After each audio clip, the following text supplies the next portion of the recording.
Hello, I'm Father Moretz, the vicar of St. Thomas Church, Fifth Avenue, and I'm here in our ambulatory.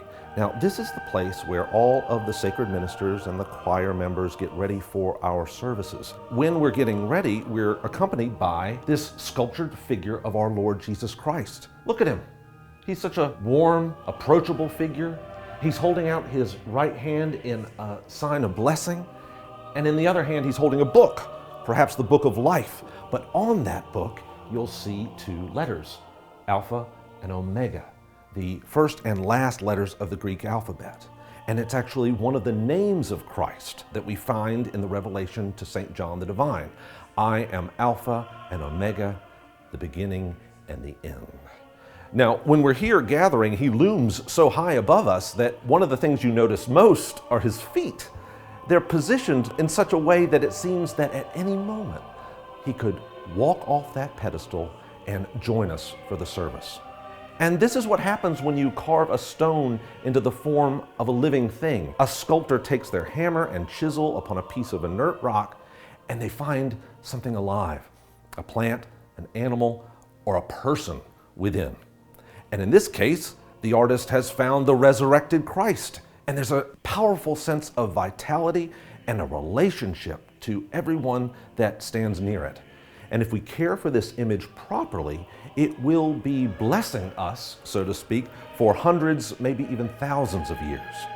Now that we have a sense of how much meaning and significance just one sculpture can hold, what do you think happens when a sculptor carves something so magnificent as the Great Reredos? Now, it is impossible to visit St. Thomas Church without having an encounter with this Reredos. Anyone who enters this holy place has their eyes immediately attracted by this gigantic work of sacred art. Now, the word Reredos means a decorated screen or wall behind an altar. And this Great Reredos just rears itself up to heaven, piling its sculptured figures within their niches and pinnacles all the way from the altar beneath to the topmost curve of the vaulted roof, a height of some 80 feet. There's a seamless quality where the sculpture and the building are at one. And it's one of the greatest accomplishments in modern ecclesiastical art that I've ever seen. The number of figures in this Great Reredos is just fantastic. Look at it. You have prophets, disciples, apostles, missionary bishops, and doctors of the church. You have martyr saints, angels, animals, plants, all kinds of objects writing and heraldry. Look at the figures. They're set in poses as if they are alive. Unlike the more Art Deco Christ that we looked at in the ambulatory, they're frozen in motion and action and even in thought. People used to bring their opera glasses, I'm told, so they could look at it more closely during worship. It was completed in 1920 and sculpted by Lee Lowry, designed by Bertram Grosvenor Goodhue, and guided and approved by the rector of that day, the Reverend Dr. Ernest Stiers. And it's a memorial gift in the name of a vestryman and his wife, Harris C. Fanstock and Margaret Fanstock, by their 5 children. This Great Reredos is carved in Dunville stone, a sandstone from Wisconsin, and it's almost like ivory in appearance. And when it was built, they were sure to include elements of the previous Reredos in the former St. Thomas Church that had burned down on this site years before. Now, when the third St. Thomas, this is the fourth, when the former St. Thomas was burned, the Reredos was pulverized in such a way that it protected the altar cross. It was one of the few pieces that was recovered from the ruin, and it's still there at the base of the Reredos to this day. When Bertram Goodhue designed the Reredos for the new St. Thomas, he was sure to replicate the form of the earlier St. Gaudin altarpiece destroyed in the previous church. And that's the central figure with the cross and the angels and all the implements of Christ's death. I'd like to point out some important central aspects of this Reredos for you. There's 3 figures above the main cross of the Reredos that are very important. Christ himself is with us. He's adorned as a king, vested as a priest. And on either side of him are Mary, his mother, and the beloved disciple. Now, they're usually beneath him in sacred art when Christ is crucified. But here, he is the King of glory. He's alive. He's ascended. There's a tableau which is just above the altar, which is a scene from the life of our patron saint.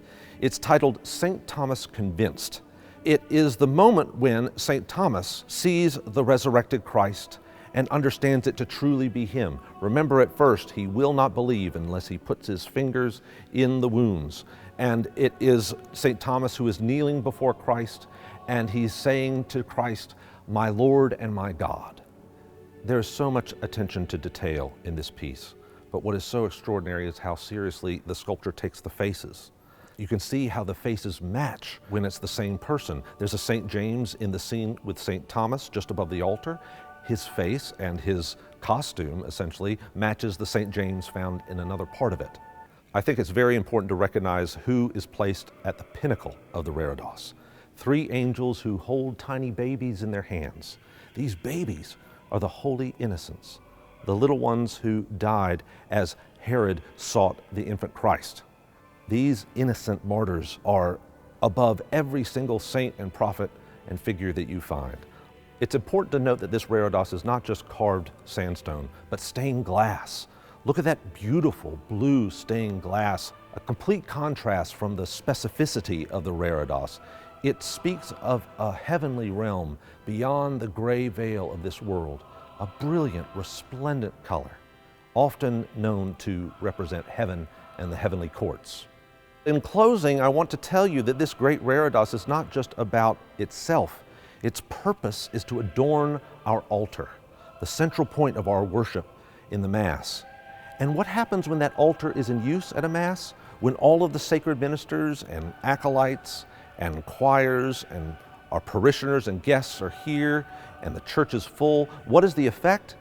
Well, you have this great blending of earth and heaven by the stone bodies joining a chain of living bodies, all in worship and adoration of Christ.